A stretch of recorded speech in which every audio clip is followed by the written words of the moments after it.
Tweedledum and Tweedledee, how the fuck are thee? It's old Gucci boy here, and I'm doing fine. I'm just taking my medicine. Cricket's gonna pick up his daughter, and I'm just gonna go back to bed here in a few minutes. Just a ho-hum morning. I talked to a couple of my buddies on the phone earlier. But it's just one of them days that you just want to lay around and do nothing, because I got to work tomorrow. Tomorrow will be my first day back at work since before I went to the hospital. Hospital. Hope I don't have to go back there no time soon. But I got a doctor's appointment on the 29th and go back to my cardiologist on the 3rd, I believe it is.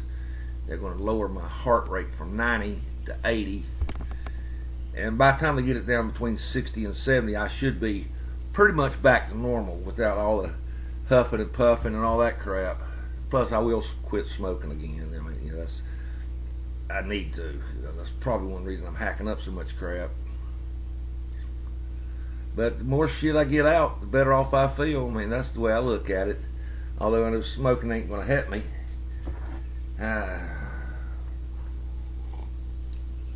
My sister brought me over some pink salmon last night, fillets.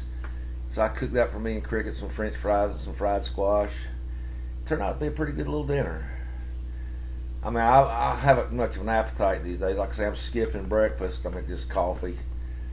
Just don't feel like eating. But speaking of which, you remember a couple weeks ago I told you that when I went to the hospital I weighed 237 pounds? Well, I just weighed myself on a brand new scale, so they correct. We just bought them about less than 2 weeks ago. But I weighed in at 215.7 pounds today. So that means I've already lost 20 pounds since I went in the hospital, which is good. I'd like to get down to about 200, lose more of this belly. And, well, I'm not going to talk too much trash to you this morning, but like I say, it helps my winky out a little bit too, because now I don't have all that belly, and I look down, I can see the rascal, and he's looking good, very clean. I keep him clean. But enough about that, because that's really nobody's business. I just like to talk shit to amuse you people here and there, because that's just the way I do things, Hopefully, now I'm keeping my fingers crossed, this ain't no guarantee, but I should be up and running Sunday.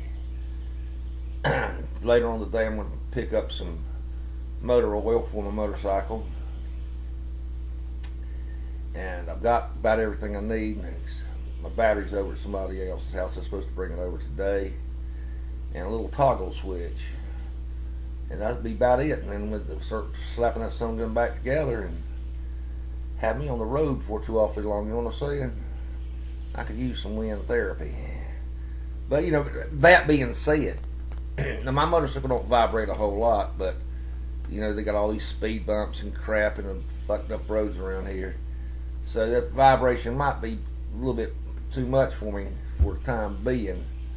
So if I ride around the block or whatever and I see that it's vibrating shaking me too much, I'll just put it up till I completely heal.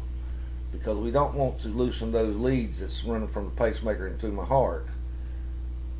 They say it's going to take 4 to 6 weeks for that to form a scar tissue where it becomes a permanent part of my heart. Right now, those things could move around, and we don't want that to happen a whole lot. That's why I'm not supposed to lift my arm over my head, although I catch myself doing it. I went and had a new tire put on my car yesterday. I got lucky. When I bought those tires, I bought a whole set of them, and they run about $145 a piece, which they're cheap tires, but they're okay. I don't even know what brand they are. I don't even care. I did have Michelin's on there, but damn, I'd be damn if I want to spend $900 for a set of tires. But I still spent $570 something on this set. So I went back. I had AAA come over yesterday and pump the tire up, and I made a mad dash to Pep Boys where I bought these tires, and I told him, I said, I took the paper I had, where I bought them. I said, I need a tire just like that. And he said, okay. And he said he'll fix me up.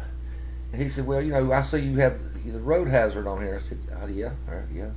So rather than paying $145 for a brand new tire, which I got a brand new tire, I got the brand new tire for $69 because the road hazard took up and gave me a big discount. So I was kind of pleased at that. Although the $69 could have put extra groceries in this house or more gas in my vehicle.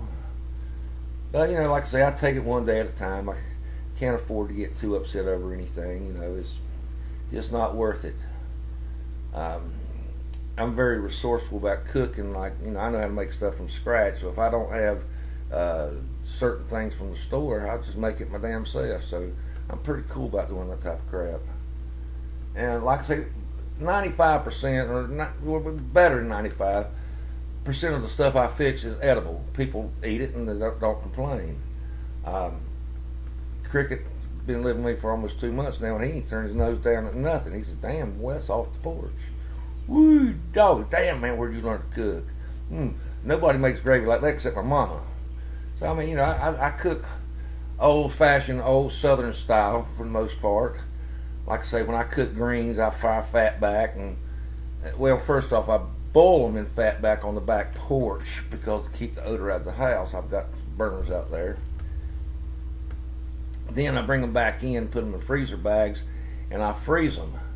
Then when I get ready to cook them, I thaw them out, and I cook them in a frying pan where I had rendered the oil from or grease from fat back, and then I lightly fry them, and they come up really good. Now there's a trick, I don't tell very many people this, but when you cook collards and stuff like that, if you add a cabbage leaf to it, now it's not really a mixed green, but you don't want to overdo it, just enough to sweeten it up, you'll find those collards have a real different flavor. And plus I got a little chopper that I chop all that stuff up, so you're not like you're eating a big old collard leaf.